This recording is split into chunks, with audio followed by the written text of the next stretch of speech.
Hey guys, welcome back to another episode of Cheaper Than Therapy. I'm so excited for today's guest. And it just feels really lovely and fun to get to have someone on the podcast that I have become not only friends with, but am just so unbelievably inspired by the way this human moves through the world and the vast amount of wisdom that you carry as you do the work that you do. Alexandra, thank you so much for joining us.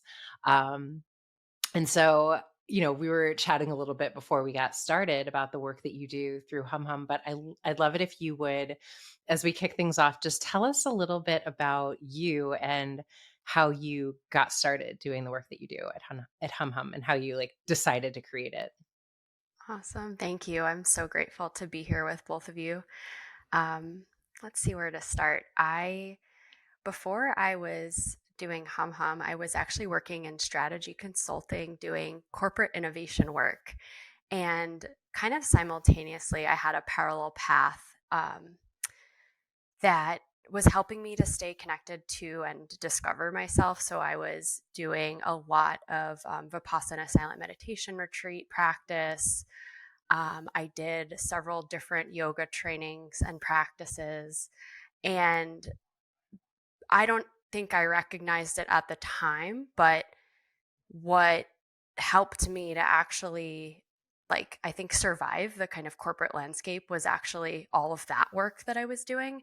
Mm. And there came a point where I knew I needed to take a break from kind of the grind, and I had the privilege of actually taking some time off. I had saved some money. I had downsized my apartment and I was living inside of, basically I called it my tree house, like a room that was on top of a close friend's garage. And Mm. she was gracious enough to let me kind of camp out there and figure out my next steps. And I realized, and I was living in LA at the time, and I was like, okay, I think I'm feeling called to New York. And that's where I have family and friends. And so as I moved back to New York, um, I was basically in this kind of spacious place of figuring out next steps, but also dating. And Mm. the combination of being a little bit more open and spacious allowed me to. I had just come off of a 5 week silent meditation practice, and the juxtaposition of that and New York City's dating Landing in New culture York. Yeah. was Oh, actually wow. hilarious. There was a hilarity to it that Mhm. surprised me. I think I Mm. thought I would have been a bit bummed about it, but I was actually like, what's happening here? And so naturally, I have a kind of a background in design and product. And so my brain is very much a brain that thinks in potential and thinks in solutions and thinks Mhm. in creative problem solving. And so I decided I wanted to explore how to create dating spaces that actually feel nourishing. And Mm. so I was teaching yoga in the Lower East Side at the time, and the studio was like, sure, you can host your dating event here. And so I spun up this slow dating experience inside of the studio. I grabbed 20 people that were friends of friends who didn't know each other and kind of orchestrated this experience. And from there, Hum Hum started to form itself. Mm. But the bones of that first experience, it was actually a really profound moment for me. I was actually sitting um, inside my childhood home. I had gotten in a little weird tiff with my dad, and I was just kind of sitting there, and it felt like out of nowhere, this rush of energy that kind of moved through my system. And I was like, I need to open a Google Doc. And I just started typing. Mm. And I don't even remember processing what was coming out, but it was essentially the structure of HumHum. Mm. And that night, it was like the website wrote itself, the structure wrote itself, like the whole thing was just coming. And I was like, I need to capture this. And so I started kind of furiously writing, and so that's really how the whole thing got started. Well, so you kind of answered the question I was going to ask, which is, I haven't been to specifically a HumHum experience. Well, sort of, like, we've collaborated on some stuff, but I feel like what I'm so struck by in the way that you hold space for these connective experiences is it feels like such a structured facilitation experience that, like, leads itself to being in your heart and, like, opening up to, Mm. like, the possibility of, like, putting down our masks and being present with one another, and everyone in the room sort of does it, and it's really magical because you do it very quickly. So is that a little bit of what the download that you got was, like, how to do that? Because I was curious. Yeah, because I wanna know, like, for somebody who's not familiar with HumHum, I mean, obviously, I know you and I know the name because Danae has partnered with you, but, like, what makes it different? What about these dating events is different than kind of other dating events? Like, I'm just curious, you know? Yeah, I'm happy to talk about both of those. So the structure, I can talk about the structure and then I can Yeah. talk a little bit about why I see it working. Mhm. Um, so for the events itself, and it's very similar in our guided one-on-one dates as well, but we set the tone with agreements. So everybody opts into a shared field of care. Mhm. And those agreements are everything from taking self responsibility to noticing when we make assumptions about other people, Mhm. noticing the judging mind that comes online in the midst of connecting with new folks, which is just common and human. And whether that judgment is directed towards self or towards others, it's like whenever there's stress in the system, which is often common during meeting Mhm. new people, the critical mind can start going. So some of those agreements really help set the tone for the whole event. And I think when other people see and know that the others in the room have this shared understanding, it kind of creates a bit of um, ease in the system. So that's the Mhm. first part. And then we do an icebreaker just to bring everyone's voices into the space. And usually the icebreaker points to, what are you coming in with? So what's your emotional experience right now? And welcoming people wherever they are. I think we often, we live in a culture that wants us to show up in a certain way, and we have to have our presentation and our energy has to be a certain way, and really wanting to welcome people as they are into this space. And that kind of disarms folks. And then we do a series of like grounding practices, because what I've experienced and found is that, to me, the most nourishing connection experiences are the ones where I'm able to be in touch with my experience, but also able to share what's happening inside with somebody else. And that kind Mhm. of authenticity helps to foster the level of connection that for me feels really satisfying and nourishing. And from what we've heard from our community and members, similarly, just helps create a sense of connection that they wouldn't have otherwise gotten because we're slowing things way down, Mhm. and setting the tone with, let's lead from this place of being connected to ourselves first. And I think so often in a dating context, we are leaping out into the interaction and kind of abandon ourselves, with everything from wanting to be liked or wanting to be perceived in a certain way or wanting to come across in a certain way. And when our energy is doing that, it's like in my experience, we lose energy. We like feel depleted rather Mhm. than keeping a sense of connection here first and then sharing that out. So Mhm. that's another piece. And then in the group dating events, we do multiple, they're almost like speed dating rounds, but they're slow. And we use an insight dialogue format, which is where each person will get a designated period of time to speak and the other person is just listening. And the reason we do that is, similarly, it slows the whole conversation down so that you can become aware of the conditioning at play. And there's something that is nourishing intrinsically about that. There's like a self discovery or a self learning Mhm. process that's happening.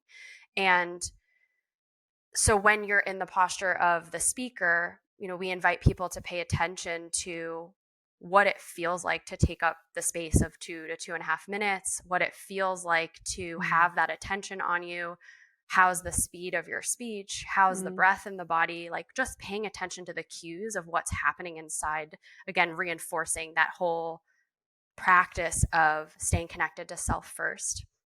And then in the posture of the listener, practicing with being aware of where the mind goes when we're listening, how often and common it is to adopt strategies to try to connect that actually bring us further, both from ourselves and the other person. Like, I'm going to relate to what you said, or I want to ask a question, or I want to give you advice, or I'm already pre-planning what I'm going to say. And like, none of these things are bad. It's just that, are they actually helping to foster connection? And usually what people find is when they slow down and recognize those things, they have more agency to choose how they want to respond in connection, and can also find the intrinsic value in just witnessing somebody, just receiving them, trusting that their presence is enough.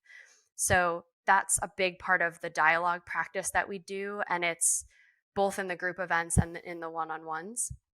And then afterwards, we do just like a full group debrief where everyone can kind of share what they learned, which supports some of that reflection and integration of, how do I want to now take this experience and what moved in me, what shifted, what I noticed, what I learned into my life, into my dating practice outside of HumHum. And one of the things that I get really lit up by is that people have shared that after dating with HumHum for a little bit, they feel reinvigorated to actually date even on the apps again, or out in the wild, and they'll more quickly be able to connect with folks from an authentic place. So for me, I'm like, whether you're dating with us or whether you're dating wherever, if I can help make the process feel more delightful, more connected, more self-resourced, that's really why this work feels important to me.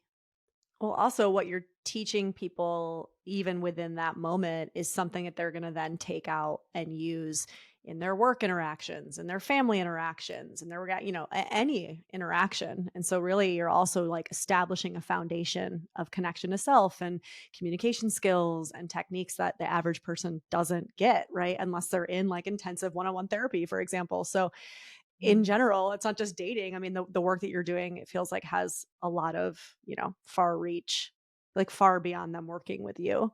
I'm curious too. There's one question I thought to myself, would you consider yourself an introvert? Do you know how much I was like, I feel like it's dating for introverts. That's exactly in my head. I was like, you literally created dating for introverts. Like that's Thank you, possibly Alexandra.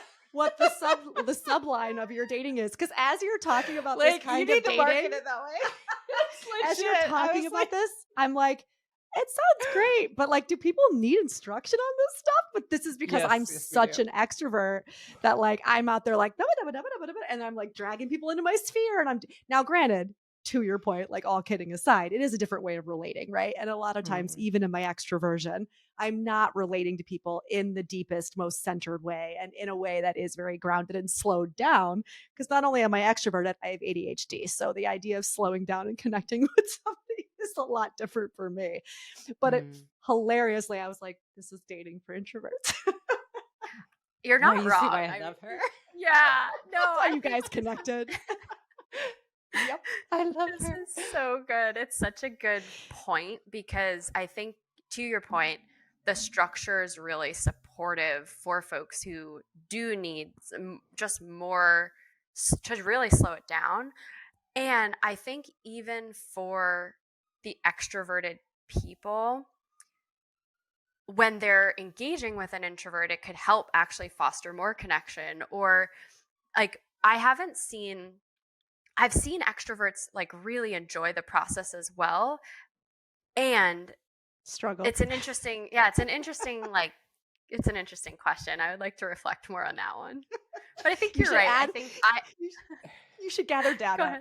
I would be super curious about the That's data. really interesting. Yeah. No, it's true. I do think I'm like an extroverted introvert, because I'm very comfortable socially, but I think for a while I was comfortable because I was in patterning. Like, I was able to like show up and facilitate conversations, but I would be exhausted. Yeah. And so I was like, how do I not get exhausted from socializing? I can like hold a conversation. I can engage almost anyone. Like I feel confident in that, but it was like not fun for me. Like it Yeah. was fun for a little bit. So I think there is something in there around introversion, extroversion. Yeah, well, I think what's interesting about you saying that, Alexandra, is I think for most of my life, I performed extroversion because society really rewards Mhm. extroversion so much more than introversion. And I think that there's a way that, the exercises that you're describing, some of those things are things I do with couples when they have lost the ability to really be present with one another. And so I think it's beautiful that, as Vanessa said, you're sort of facilitating, like, here's how we connect from the jump. Here's a skill set to play with incorporating in the way that you're meeting everyone. Because I do think, even for people who tend to be a little bit more extroverted, there can be a performance element of that. Like, I joke 100%. with Vanessa a lot, like, you can talk to a brick wall, like, but I know some of that is that's because she knows how to do it really. It's like a skill set. Now, Yeah. is she like always getting energy from it? I mean, I don't want to speak for you, V, but maybe No. not, you know? No, and you're right. It is. It's a skill. It's like and it is a bit of performance. Not always, right? But I definitely have the ability to turn it on and turn it off. I think a lot maybe easier, right? Than somebody who's more Mhm. introverted. Like it's not that you can't do it, right? But I think it's easier for me to do it. And Yes. I also think that when you I don't know, my mind just went into also being from corporate for a really long time. That was my world prior to, doing what I'm doing. I was thinking to myself, God, I could also see how coming in and doing some of these workshops in a corporate environment would be so amazing in order to help instill healthy dialogue and communication within the corporate landscape, right? Like you could just take HumHum and be like, "Oh, we have a corporate branch. Like we have a, here's how we communicate at this level branch because holy shit, we need it in corporate, right?" Totally. And actually, it's funny you say that. We have a workshop we're hosting for Headspace today, Yep. actually, after this Yep. call. So there is a lot of value there. And one other thing you made me think of that I forgot to mention was we do guided conversation prompts, which Mm, that part I don't think is innovative. I think people use conversation cards and all sorts of things. However, it's like the prompt at the intersection of something that's like unfamiliar for you to talk about, but easy enough mm, to recall helps get out of some of that programming of like, what do you do for work? Or like, tell me about your past and history, like stuff that people are just like eye roll bored of themselves. And mm, it's like, what I found is the more we can get people to actually like fall in love with themselves in the process, it's like, oh, I mm, want to share about this thing because it lights my heart up. mm, That's why we use the prompts because it is true. We can go into that kind of robotic, mechanical, let me just tell you the things I'm used to telling you because they work or they do the mhm, job. But I'm kind of bored talking about it. And so we'll do things like, especially in a virtual landscape, and this was really helpful during the pandemic when everyone was, stuck inside and remote, we'd have them do like grab an object in your space that makes you feel creative, and it's like, Mm. I haven't thought about my creativity in that way. Or, now I get to show somebody I don't know a tiny corner of my world. Like there's something very intimate about that, but it's also not too intimate where I'm like freaking out about it. mhm. So there's kind of this sweet spot of something that's easy enough to share that lights you up, but that's also like playful, fun, deep. And so that really helps, I've seen as well. Mm. Mm, What I love so much about you talking about, that this process can support people in falling in love with themselves as they're sharing is that there's something about holding this thing of, and I think you are facilitating connection more than even like dating or finding the totally. one is like, through the conversations that I've had with you. And I love it because I think what I find so often with my clients who are not partnered is that the thing of these dating apps by design for the record. And I used to like be like, yeah, it's great. And I have different conversations with my clients about dating apps today because I actually think they are very harmful by design in terms of a lot of like the way that they make most people feel when you're in there. Like you will Mhm, notice, like if you're on a dating app, it's very dehumanizing. It's very like, mhm. keep swiping. Nope, don't like the way that person looks. Like it's not like they're human beings, but also they're not designed to support people in connecting. They're designed to keep people on dating apps spending whatever amount it is every month feeling defeated and feeling like for Yep. some reason I'm broken and I can't find connection. And I really love to name that the more that that's just become clear to me. And so I'm curious in terms of like the business model, or like how, like, first of all, like, what are the demographics you're getting, and like how do you feel like it's going, and like I'm just like curious about that, because I'm like obsessed with like, oh, this is the way we should be meeting and connecting with other people, you know. Yeah, there's two things I want to say. One is in response to what you're sharing, and then I'll definitely talk more about the business model and like the demographics. But the big insight that came to me as I was starting to look at the modern dating landscape is that in wanting to help people feel good about themselves, I was like really examining, well, what has that sense of like I can intrinsically like myself more when I show up in this way? Mm, And what I discovered was when we're cultivating heart qualities that we feel proud of, that we mm, want to water the seeds of, we feel good. So whether that's presence, kindness, curiosity, um, generosity, those are all things that even if the connection doesn't go anywhere, if we like brought those qualities forth, we're going to leave the interaction feeling good about ourselves. mm, Mm. And how do we also water those in other people? And what I found too is like with the modern apps, it was almost like even if you were working really hard to cultivate heart qualities you feel proud of dating, they actually have the opposite effect just by the nature of how they're designed. Like they're encouraging an impatience, they're encouraging a transactional approach, they're encouraging judgmental mind. Like, oh, I'm mm, gonna, instead of discernment, it's like I'm gonna judge. Like they're encouraging more of like the absence of intimacy. Like mm. people are reduced to these two-dimensional Commodities. profiles, Mhm. most of which most people don't render well in two dimensions like that, which is why I'm like, let's get them on a call, let's get them in front of each other like humans, human to human, because at the least you'll have a little bit of a heart sparkle of like, you're a person, I'm a person, we're both doing this weird thing called dating. Like that feels way better than like next, like that feels horrible. And then this other piece of like, it fuels an addictive mind state, because what I've also discovered is that people want to feel like they're productive in dating because there's a Mm, FOMO around not dating. There's a FOMO mm. of like, oh, am I not putting myself out there? And so I'll swipe to feel productive, but then I'll lose energy, get exhausted, feel burnt out, delete all the apps, and then like rinse and repeat. I'll do it again in like Yep. a month. So yeah, that's a Hmm. broader pattern. Oh my gosh, it's so funny you say that, because I Yeah. hadn't, like, there's so much about relationships in general. Vanessa and I talk a lot about like how closely they mimic um addictive patterns, right? And then as you said that, I'm like, "Oh my god, it's literally like an Fuel. addictive tendency that is being perpetuated," because I can't tell you how often clients will say like, "I deleted the apps and I'm right back on there," but Yep. also that like I find myself using this almost like a game. Like it's like slot machines, right? Like, what Mhm. am I gonna get? What's like today? And like that I'm on there just like, but we're doing that with human beings. And like when Well, you and really with think about that, ourselves, right? Like the addiction yeah. to like flipping it around and actually saying also the addiction to being chosen, right? That we talk about Mm, so often, which is like, how many yeah. people did I match with, right? Like how many people chose me?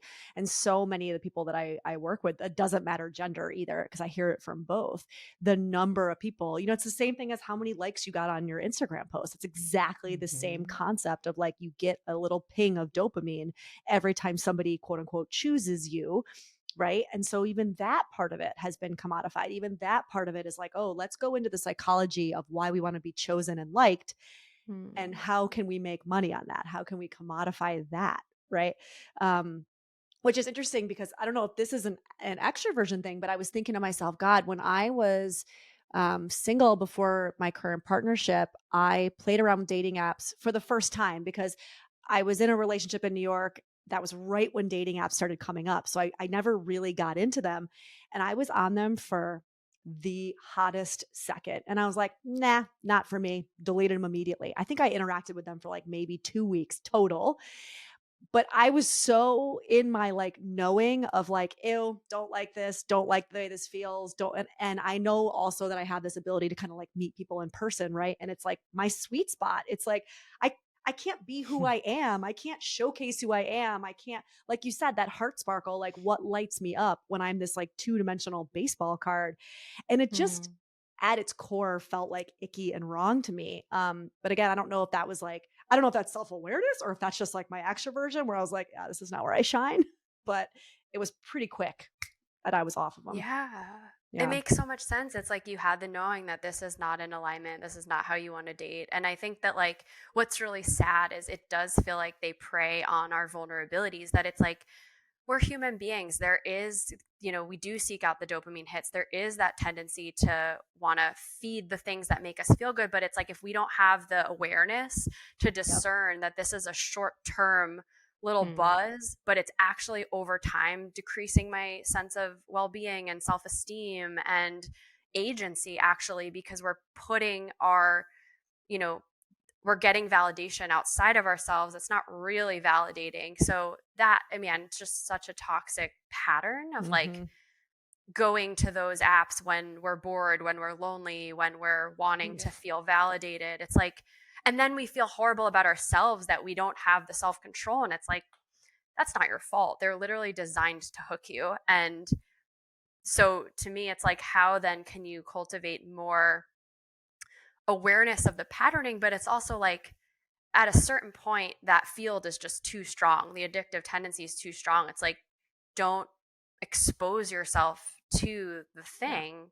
So, but then people are like, well, then how do I date? That's like the only way I'm going to meet people. So it's just this, yeah, this catch 22. And just to answer your question about, who's been drawn to HumHum, what's actually kind of interesting so far, and we haven't done a ton of like big marketing yet, like we just haven't had the budget for it, but the folks that have been drawn, it's mimicking more of the wellness industry demographic than it is the dating. So like dating Sure. demographics are usually like 75% men, 18 to 24 years old, and HumHum is actually mimicking wellness in that it's like 60-40 women, Mhm. and um, 25 to 45 is kind of like the sweet spot, so slightly older in demographic. We have a larger LGBTQIA plus community than representative, so we have like 25% of our community That makes is sense. in the LGBTQ. Yeah, so but I think I'm curious to see how this evolves as we Mhm. grow and scale, Are you because guys that's only the in New York early right now?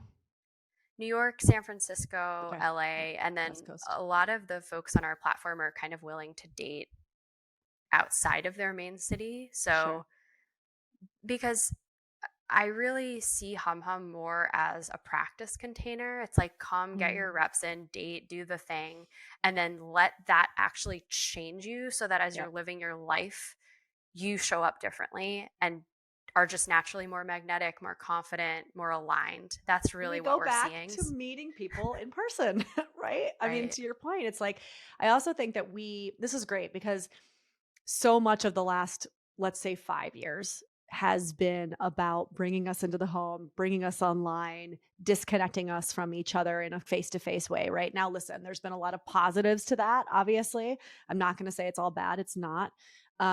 But there is also negative, right? And the negative is Mm. exactly what you're speaking to. And so it, this isn't, when somebody says, well, how else can I meet people?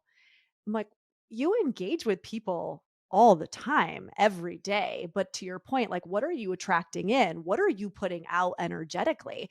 Like to kind of pick on Danae, like we were in Costa Rica for a retreat.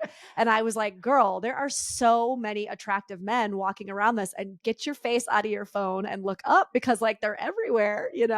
But it is a little bit introversion thing. I get that, but it also is a little bit of like, what are we working with? Like, what am I energetically out and in and out and in? Mm. And I think these apps, whether we're talking dating apps, whether we're talking social media apps, whether we're talking Zoom and just how we now work, like our actual work with each other, we're being trained to not do that. We're being trained Mm. actually to not put our energy out and then receive other people's energy anymore. Because what is it hitting? It's just hitting a screen. we're not actually energetically touching anybody, you know? And so I don't know, it just made me think of that. Like, this is just what all the training over the last 5 to 10 years has been. It's just not Mm. actually energetically connecting with humans. Yeah, I agree. I think there's a lot of that training, and there's also like the confidence issue. I just think it's a little Yeah. bit more socially intimidating since the pandemic in general, which is why it's like, how do we boost Yeah. people's sense of confidence and enthusiasm about like, let me just go experiment, let me just go see what this feels like. And Mm. also giving, I think the other piece that I'm really aware of is how our language falls short in terms of actually capturing the nuance of experience. And so Mm. Say one more of the about that. things, That's interesting. yeah, one of the things we talk a lot about in HumHum is like, what happens if there's, you want to stay connected with somebody, and like, how do you look at reciprocity? Like, Mm. so we talk about, does a connection feel complete or incomplete? Complete meaning maybe I really enjoyed our conversation, we had intimacy in the moment, but there's nothing more I need to explore. Like, it's done. Mm. But usually, what people do in those moments is when something feels complete, but there was a connection in the moment, they'll try to draw the connection out into the next moment and say they want to stay connected when actually they're done. Yeah. And because they don't want to offend the person or make them feel like they didn't appreciate the thing in the moment. And so I think we just have a limitation around language to say, like, I really appreciated you, I appreciated this connection, I appreciated that whole exchange, and it feels complete. Mm. And then there's like, the connections that feel incomplete, meaning, oh, there's more I want to explore, there's something more here to continue into another moment in time. That's all we really get. We get moments, we don't Mhm. know what the thing's going to be, what it could be. And so I think there's just a lot of language missing to encapsulate, you know, that experience of feeling curious to keep exploring without putting it in a box too soon, without being like, oh, I'm interested in you. Like, I don't know. I don't even know you. I just know that I enjoyed connecting and I'm curious about continuing to connect. And so I just think we need more vocabulary, more language to capture the nuance of these experiences, because what happens is people will clam up and they'll avoid continuing a connection because they're like, well, what if, I'm misinterpreted, I'm misunderstood, it's not reciprocated, and then, I feel rejected. Like, that happens so often in dating. Or Yes. they express interest, but it's actually platonic, and Mm. they want to keep connecting, but they don't want to be misunderstood that they're now hitting on you. So it's like there's just a lot that isn't spoken, that I think people then err on the side of avoiding the whole thing altogether, which then again, like, gets us back on our phones. The safer route, just keep swiping. I don't have to deal with the Mm. interaction part. I don't have to deal with like Discomfort. speaking my truth, speaking Mhm. the subtle nuance of what I'm experiencing, because I don't even know that most people know the subtle Right. nuance of what they're experiencing. So I'm really curious about, how do we create more language together to describe and explore what's happening for each of us, which is why, again, like, the whole slowing the whole thing down feels so important, because it just moves too fast to really know. I Mm. think this is so important because something, I ran a singlehood group for a while and I think like we would talk about topics like, situationships and ghosting and fuckboys, like all of these Yeah. things that would come up. And, I would often be like, have you ever tried to tell someone, I think you're great and I'm just not interested? It's actually a lot more challenging. I mean, especially for someone's like, I don't like having that conversation. I'm pretty good communicator. But I think there's so much about the way that certainly like dating apps, but dating in general has been like we've been conditioned to hold it that like my self-worth is somehow intertwined with whether or not I'm chosen, as Vanessa was saying, by this person. But it's really like a job interview and I'm either getting the Totally. job or I'm not. And we don't like really slow it down enough to be like, do I want this job? Do Am I I want it? qualified for this job? Is this even like a job that's going to bring fulfillment? We just like, we want to land the job because I'm on the interview and I don't want to be rejected. And I just think that's so brilliant because we're not really mindful of like all of those things that you're describing as we do this dating process. Right? Like, what if instead of it being this kind of binary, like, I like you, I don't like you, we could actually be in togetherness relationally Mm, around discovering what's true? Like, yes. oh my God, that would just change the whole thing, because all you need to do is tell me what's true for you. I'll know that it's not actually personal to me. And then I'll tell you what's true about me. And then we can like move on with our lives or continue connecting. Like it's just, but that just takes a different level of, I think, courage, because beyond dating, in most circumstances we're not actually used to sharing our truth because we caretake for other people or we protect Yeah. ourselves or all the things that we do. Well, it's like it's courage, but it's also on top of courage, it's connection with self, actually, Yeah. right? Because, I was just thinking about, I have a client who, I mean, she does use the dating apps, but since we've started working together, and so much of the work, I mean, I know that Danae and I both focus on with clients is around this idea of self abandonment, right? And is around this like worthiness wound and this needing to be chosen, especially with women, right? In this culture. And we've been working together now for, I don't know, let's say 4 or 5 months. And just in the time that we've been working together, the way that she is now coming back to me and relaying the type of dates that she's having, I mean, it is drastically different, right, than the beginning. And I'm not like taking all the credit. It's not that, but it's just like what we've worked on in therapy. This is what you do. You work on slowing down, you work on getting in touch with yourself. Like, what is that sensation in your body telling you, right? And like, can you sit with that discomfort and not reach for the thing, whatever the thing is for you, the social media, the food, the person, right? And if you can, and you can build some resilience around sitting with your discomfort, which most of us were not taught, right? We didn't build that muscle.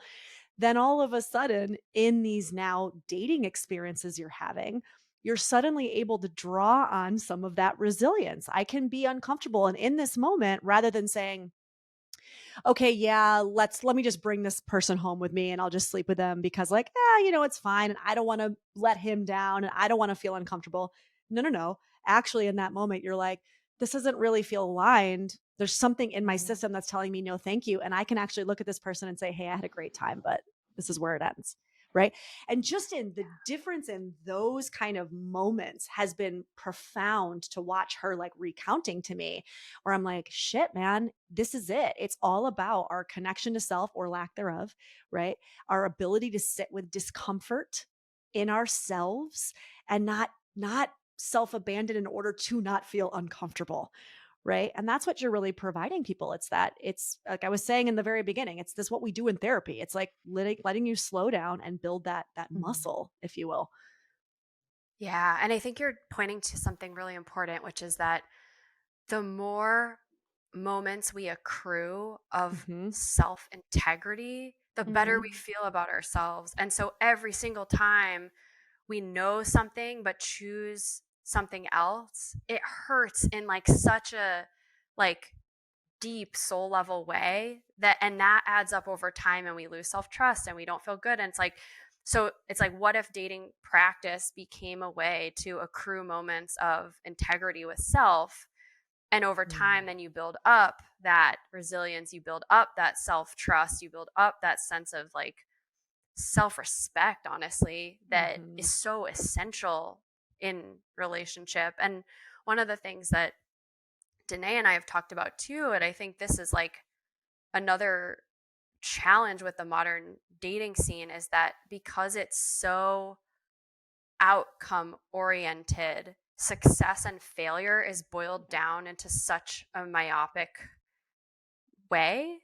And it's like, just because something didn't last or isn't a life partnership, like why is that a failure? And I think that that's part of this kind of modern perspective, that it has to look a certain way for us to succeed in dating. And also, like, being partnered is rewarded in our society. It is a success symbol in a lot of ways. And so that messaging gets reinforced over and over and over. And if you don't have a really strong sense of, I am not defined by my partnership, I'm not defined by this lasting forever, my relationships value and potency is not defined by how long it lasts, but rather, like, again, is it in alignment? Can we keep, like, what's true here? I think just expanding the breadth of what we see as valuable as it Yes. pertains to human relationships is just missing.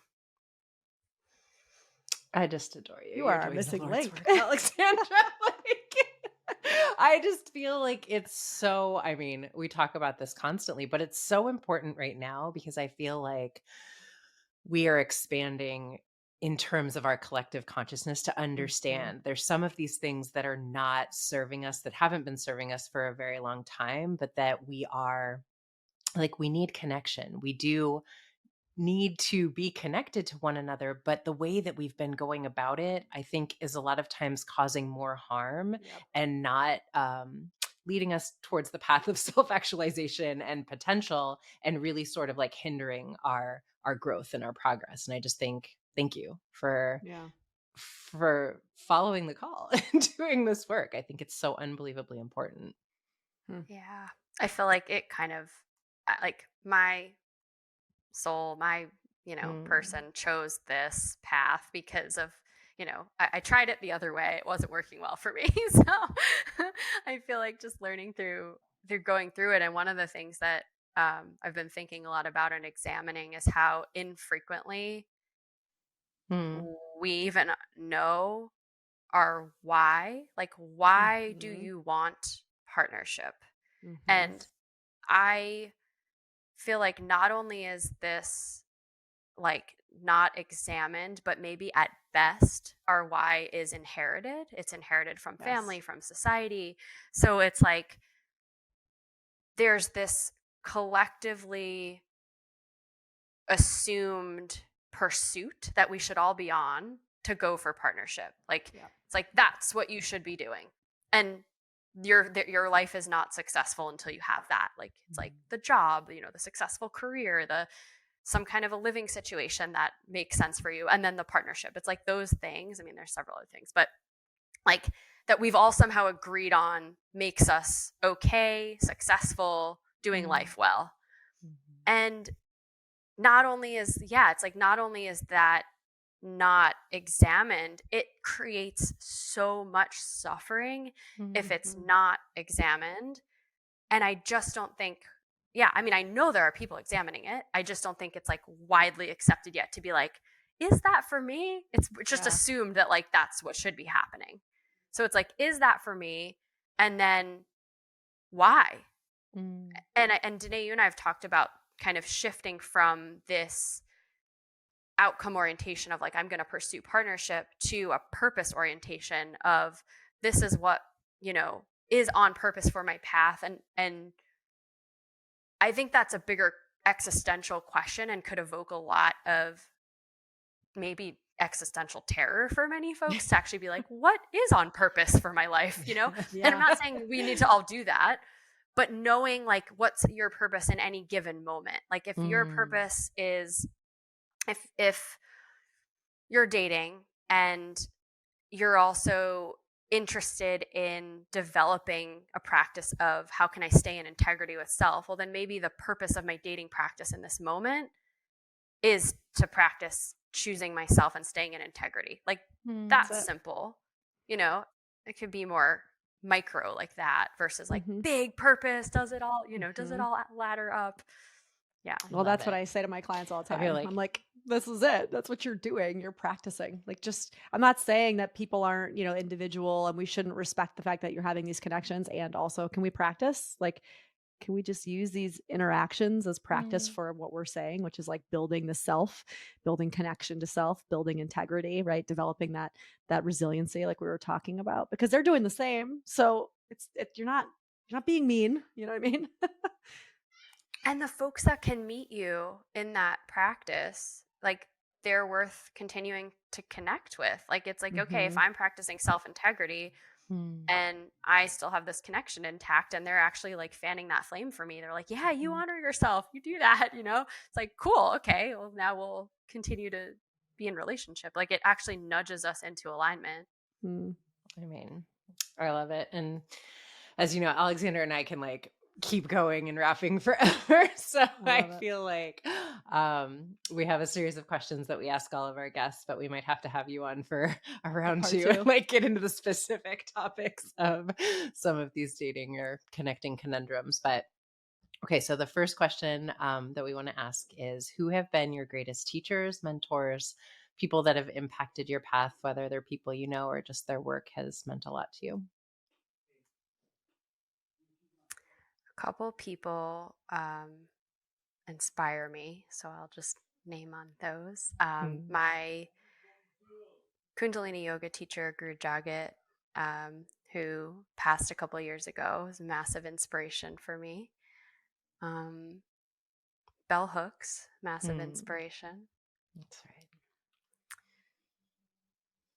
And I mean, there's so many, it's really hard to name specific individuals. It's like literally everyone who's ever fanned the flame of my own practice and spiritual growth. Like, I feel like I'd be here for another 2 hours naming them all. So I'll just pause with those. Love it. So the second question that we have is around this concept of flow, right? Which I think just means a lot. It means different things to different people, but we're always just curious, what is that for you? What is the thing that you're doing when you find yourself like blinking your eyes and 6 hours have gone by? Like, where do you tap into that feeling of flow? Yeah, it's a couple of different ways. Recently, writing for me is just like my system is getting a lot of satisfaction from a combination of reflection and synthesis. So, like, I'll do just kind of like a speed writing and then grab themes and synthesize. And that's been really nourishing for me lately. The other is anytime I'm just doing like a deep practice, I can do that for hours and hours and hours and find myself just, feeling really held and connected. And maybe that's cliche to say, but I have just a daily Kundalini Yoga practice that I feel like is what allows me to create, honestly. Beautiful. And what breaks your heart, Alexandra?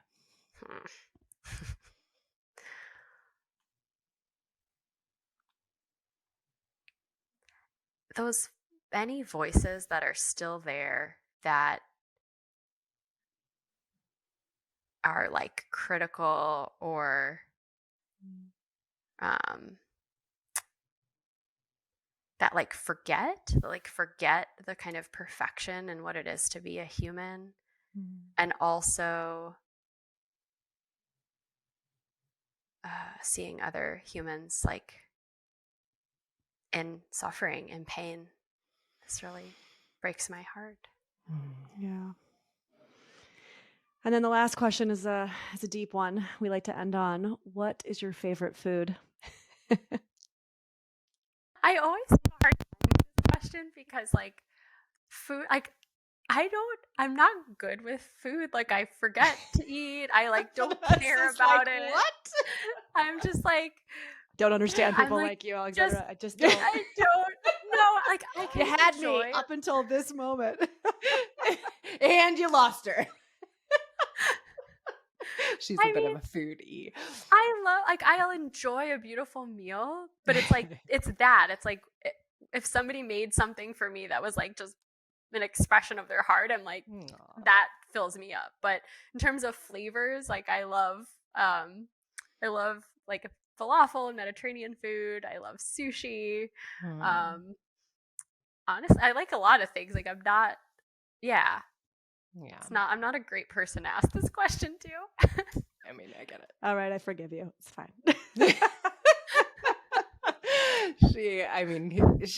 She's here. She's like, she speaks the language in all the other ways. But all jokes aside, Alexandra, I think you to me are one of those collisions that is such evidence of divine intervention, and that the people are brought into your world that are meant to inspire you and lift you and make you believe in the work that you feel passionate about is so possible and like what we're here for. And I'm just so unbelievably grateful for the work that you're doing, the way you show up for it, and your heart. You're such an absolute treasure. I know I tell you constantly, but I'm really grateful to be able to share your wisdom and the work that you're doing with others. So where can those who are listening, who are interested in learning more about HumHum find you and, get involved if they would like to connect in this way? Thank you so much. Yeah, it's felt really meaningful to be in connection with you. And I'm so grateful to meet you, Vanessa, too. And I've heard so much. So it's been really a treasure to sit down with both of you. To find me, to find HumHum, just humhum.space is the website. And our Instagram is also HumHum Space. Yeah, those are the two best places. And on there, we have everything like events that we have coming up. If you want to try the beta app to do guided date experiences, coaching, you basically get a credit a month and you can apply that credit to events, to dates, or to coaching. And yeah, you can reach out to me via the website. And I love hearing from people who have questions or want to connect. Yeah, I think those are the best ways. So good. And we'll link everything in the show notes. So for those of you listening, don't worry, it'll be there. Thank you so much for being here. This was great. And yes, to Danae's part 2, we will be hitting you up again for sure. Awesome. I'm curious what your both favorite foods are. Like, what's your answer to that? Well, this is mac and cheese. Mine's unequivocally mac and cheese. It's the least vegan thing possible, but I always say that I would bathe in a bathtub of mac and cheese if it were socially acceptable. I love that. Yeah, I feel like that's a hard question for me. I very much like resonate with your saying, like there are restaurants that I love more than like this is the food that I love. Like I love certain vegan restaurants and I'm like everything on their menu. I just want to get in there, but I'm not like this is the food I dream about. Maybe cinnamon rolls. I think I was just going to say, I'm pretty sure cinnamon rolls are your thing. Cinnamon rolls and donuts, number one. Yeah, And maybe I think, some like dessert. just sugar in general. And Okay. I also think, I feel like, yes, I could definitely say mac and cheese is my favorite food, but I actually feel like I have a harder time saying what I don't like when it comes to food than what I do like. Because I think I just like food. Like I'm a Taurus. I just give me all the food all the time.